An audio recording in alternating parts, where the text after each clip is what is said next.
Welcome back my students. जैसा कि हम अभी तक अकाउंटिंग फॉर पार्टनरशिप के फंडामेंटल के 5 या 6 वीडियोस ऑलरेडी अपलोडेड कर चुके हैं। इसमें यानी अपडेटेड चल रहा है। आपका नया टॉपिक आज जो है वो है पास्ट एडजस्टमेंट का। इस टॉपिक को पढ़ने से पहले हम आपको समझाना चाहेंगे पास्ट एडजस्टमेंट होता क्या है।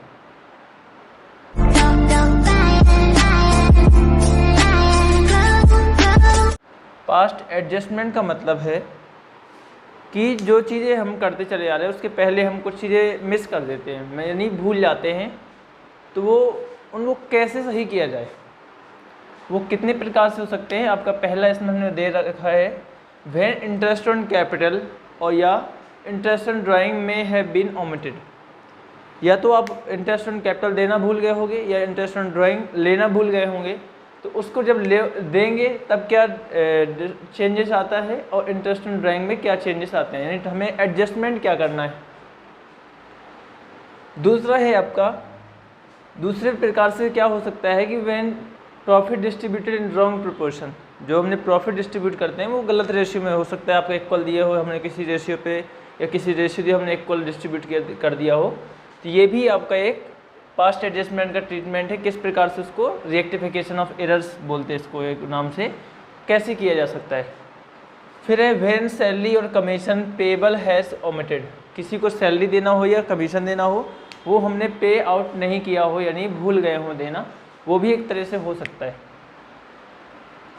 When profit ratio has been altered with the some past date, यानी जो भी आपका प्रॉफिट शेयरिंग रेशियो था तो आप बहुत दिन पास्ट डेट यानी 2-3 साल पहले का भी हो सकता है आपने प्रॉफिट जो है रॉन्ग डिस्ट्रीब्यूट कर दिया हो, तो उन सबको कैसे सही करेंगे आज हम आपको सबसे पहले बताते हैं इंटरेस्ट ऑन कैपिटल और इंटरेस्ट ऑन ड्राइंग के बारे में।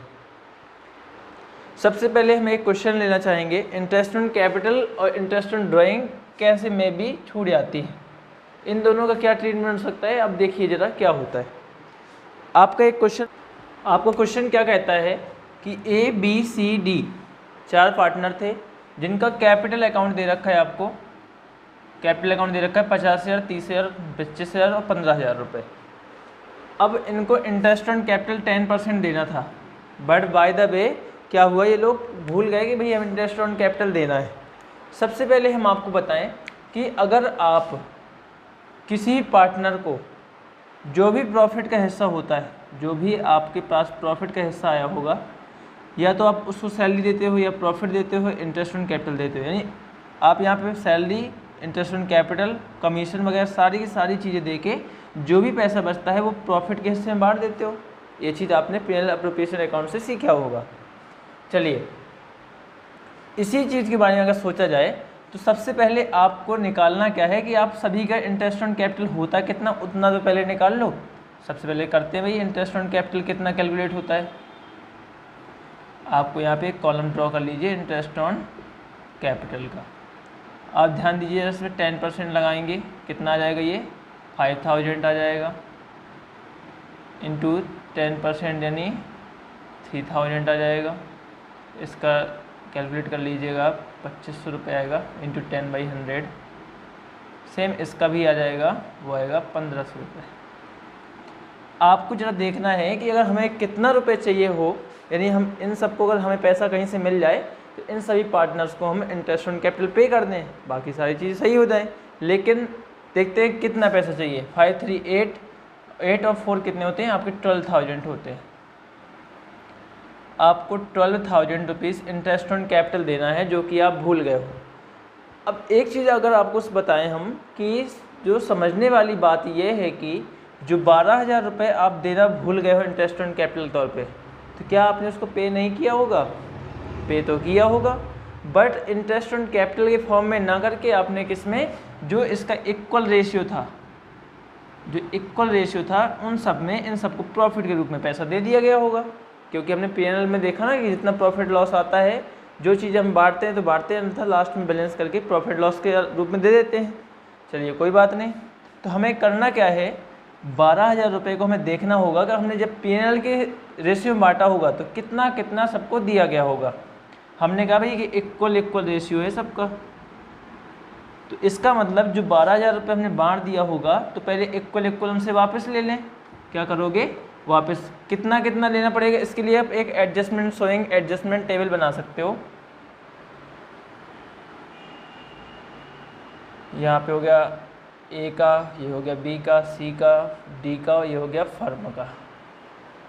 फर्म का हो गया, ए का हो गया, बी का, सी का और डी का।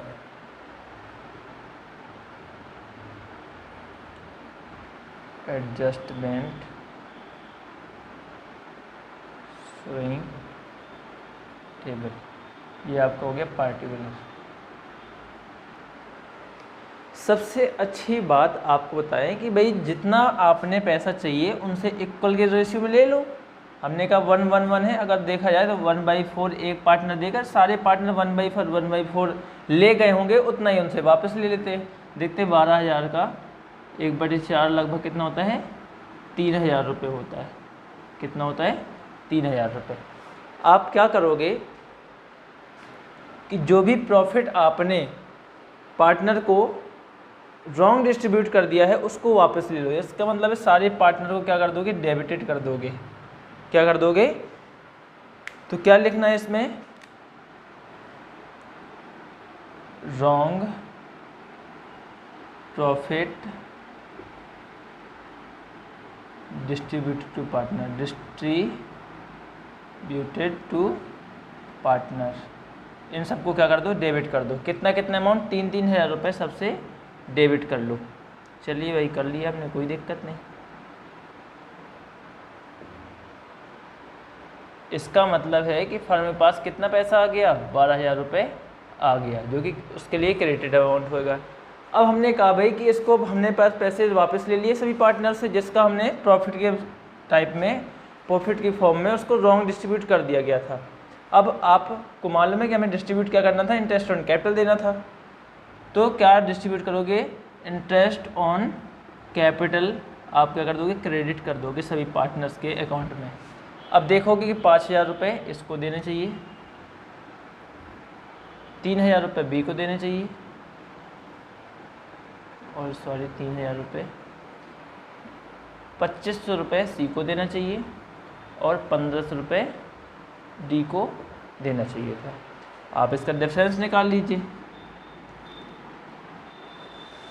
देखा आपने कि इसका जो है बैलेंस आ रहा है वो 2,000 रुपये क्रेडिटेड हो रहा है, यानी कैसे बैलेंस आ रहा है, क्रेडिट बैलेंस आ रहा है। इसका कुछ नहीं हो रहा। इसका देखा जाए तो डेबिटेड बैलेंस हो रहा है 500 रुपये। आप देखना ये है कि किस तरफ का बैलेंस ज़्यादा है, 3,000 ज़्यादा है। ये कौन सा बैलेंस है, डेबिटेड है, कितना ज़्यादा है, 500 रुपये, इसमें डेबिट लिख दिया जाएगा। ये भी देखा जाए तो ये कितना ज़्यादा है, 1,500 रुपये, ये भी डेबिट है। अब आपकी एडजस्टमेंट की जो एंट्री आएगी वो क्या आती है, ध्यान दीजिएगा कि देखो डेबिट डेबिट और क्रेडिट, यानी सी एंड डी कैपिटल अकाउंट क्या हो रहे हैं, आपके डेबिट हो रहे हैं। तो क्या लिखोगे, सीज कैपिटल अकाउंट डेबिट। दूसरी एंट्री क्या है, डीज कैपिटल अकाउंट भी साथ में क्या हो जाएगा, डेबिट हो जाएगा to as capital, to as capital account. कितने से, 500 1,500 रुपये, 500 और 1,500 रुपये। आप इसकी एंट्री देखोगे 2,000 रुपये से ये क्रेडिट हो जाएगा। इसका मतलब बीइंग, जो भी बीइंग आपको यहाँ पे देख रहे हो ना कि being adjustment entry will be processed and C and D capital account already adjusted. आप इसको बीइंग अपने नरेशन लिख सकते हो, अपने मन से भी लिख सकते हो इस चीज़ को। तो पहला था आपका इंटरेस्ट ऑन कैपिटल से रिलेटेड क्वेश्चन। अब ऐसे ही बात की जाए इंटरेस्ट ऑन ड्राइंग से रिलेटेड, कि इंटरेस्ट ऑन ड्राइंग का अगर कोई चीज़ गलत हो गई हो, आप ये याद रखिएगा, इस क्वेश्चन आपके 4 मार्क्स में ज़रूर आते हैं। आप यहाँ से अगर ये 4 एडजस्टमेंट आप साथ में क्लियर कर लोगे तो आप ये समझिए किसी भी एग्ज़ाम की बात करें, अगर आपका ये अकाउंटिंग फॉर पार्टनरशिप का जो चैप्टर है ना, वो अगर उसमें है तो 4 मार्क्स यहाँ से कन्फर्म मानिए। किसी भी एग्ज़ाम में, फाइनल एग्ज़ाम में भी ये क्वेश्चन बहुत आते हैं। इसके बाद इंटरेस्ट ऑन ड्राइंग में भी क्या करेंगे, आपके लिए वो हम होमवर्क में देते हैं। इंटरेस्ट ऑन ड्राइंग करना क्या है समझ लीजिए बस। इंटरेस्ट ऑन ड्राइंग आपको लेनी होती है पार्टनर से। क्या करना होता है, पार्टनर से लेनी होती है, बाय द वे आप भूल गए होंगे, तब क्या किया जाएगा? देखा जाए इंटरेस्ट ऑन ड्राइंग आपको पार्टनर से लेनी होती है, तो सीधी सी बात है इंटरेस्ट ऑन ड्राइंग पार्टनर से वापस ले लो। ठीक है सर, ले लिए, कोई दिक्कत नहीं, यानी पहले ही ले लेंगे, यानी पहले हम सभी को जितना पैसा होता है वो सारी की सारी चीज़ें उनसे डेबिटेड कर लेंगे, और फिर वही जो इंटरेस्ट ऑन ड्राइंग होता है वो एक्चुअल में पैसा आएगा फर्म के पास, फर्म तुरंत फिर से पार्टनर को दे देगी, लेकिन किस रेशियो में देगी? जो उनका एडजस्टेड रेशियो होगा, जो एग्रीमेंटेड रेशियो होगा, उस रेशियो में देगी। तो पहले आपको जो इंटरेस्ट ऑन ड्राइंग लेनी है तो उसको क्रेडिट करना है, जब आपको उसको डिस्ट्रीब्यूट करोगे तब उन सबको क्रेडिट कर देना, इसके बाद जो भी बैलेंस आएगा आप उसको निकाल लेना। ओके, तो उम्मीद है कि आपको ये चैप्टर टॉपिक कुछ समझ में आया होगा। अगर आया है तो इसको थोड़ा सा लाइक शेयर सब्सक्राइब करना ना भूलें, लाइक ज़रूर करें और वीडियो अपने दोस्तों के साथ शेयर ज़रूर करें। Okay, thank you.